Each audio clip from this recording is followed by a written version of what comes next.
मॅमचे केस इतके लांब होते की 2 जणांना मिळून ट्रीटमेंट करायची होती, पण आपल्याला एकट्यालाच करावं लागली. नगरकर रील्स पूर्ण नक्की बघा.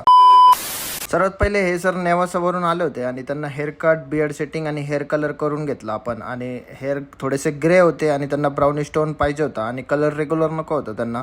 तर योग्य प्रोडक्ट वापरून आम्ही मस्त सर्व्हिस दिली त्यांना. त्यानंतर ह्या मॅम आमच्याकडे रील्स बघून आल्या होत्या आणि त्यांचे हेअर्स खूप लॉंग होते आणि खूप जास्त फ्रीज होते, ड्राय होते, अनमॅनेजेबल होते. मॅम एका कंपनीत जॉब करतात आणि त्यामुळे त्यांना हेअर्सला मॅनेज करणं होत नव्हतं. त्यामुळे त्यांना आम्ही मॅनेज होवे ह्यासाठी आपण बोटॉक्स ट्रीटमेंट सांगितली. सर्वात आधी प्रॉपर कन्सल्टेशन केलं, मॅमला प्रॉपर ट्रीटमेंट समजून सांगितली, त्याचे प्रोज आणि कॉन्स दोन्ही पण समजून सांगितले. त्याच्यानंतर आम्ही त्यांना प्रॉपर प्रोडक्ट दाखवून ॲप्लिकेशन स्टार्ट केलं. प्रॉपर ॲप्लिकेशन झाल्यानंतर आपण 45 मिनिट्सचा वेटिंग पिरियड ठेवला होता. यानंतर आपण ब्लो ड्राय केले, त्याच्यानंतर आयनिंग केली. आयनिंग टेम्परेचर आपण 230 डिग्री ठेवले होते. त्यानंतर हेअर वॉश करून फायनल फिनिश दिला.